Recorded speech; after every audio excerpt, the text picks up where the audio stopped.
গুলা দেখিয়া পরীর লোভ জাগিয়া যায়, সাথে সাথে পরীর রূপ সে ধারণ করে ভাই।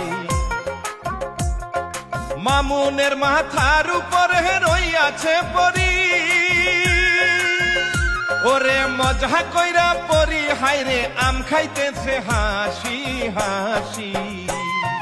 মামুন ভাবে আমের ঝাঁকা লাগতাছে খালি, ওরে চিন্তা করতে করতে মামুন হেঁটে যায় চলি।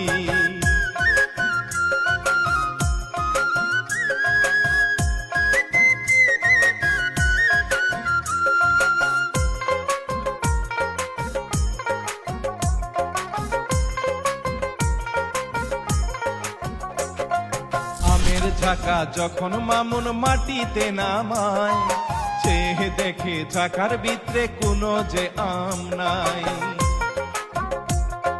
কোথায় গেল ঝাঁকার আম খুঁজিয়া বেড়ায়, চেয়ে দেখে রাস্তার ধারে আমের আটি পইরা রয় পইরা রয়। বাড়ি গেলে বাড়ির মালিক পিটাবে আমায়, হায়রে খালি ঝাঁকা নিয়া মামুন বাড়ির দিকে যায়।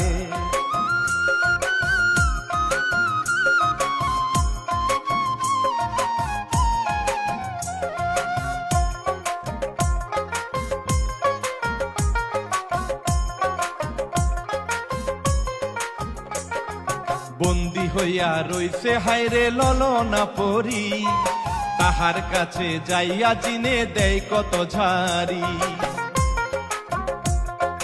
তরে ছাড়া আমার বুকের জ্বালা মিটবে না, তরে বিয়ে করলে দেশের হইব আমি রাজা রাজা। অত্যাচার করে গজিনে মন্ত্র ছাড়িয়া, হায়রে খাঁচায় বন্দি কান্দে পরি বুকটা ভাসাইয়া।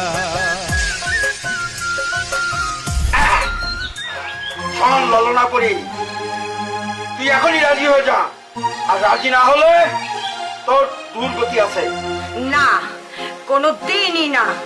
তুই জানিস না আমার মেয়ের এখন 20 বছর বয়স হয়ে গেছে, তার শরীরে এখন অসীম শক্তি, যে শক্তি দিয়ে তোকে মেরে ফেলবে।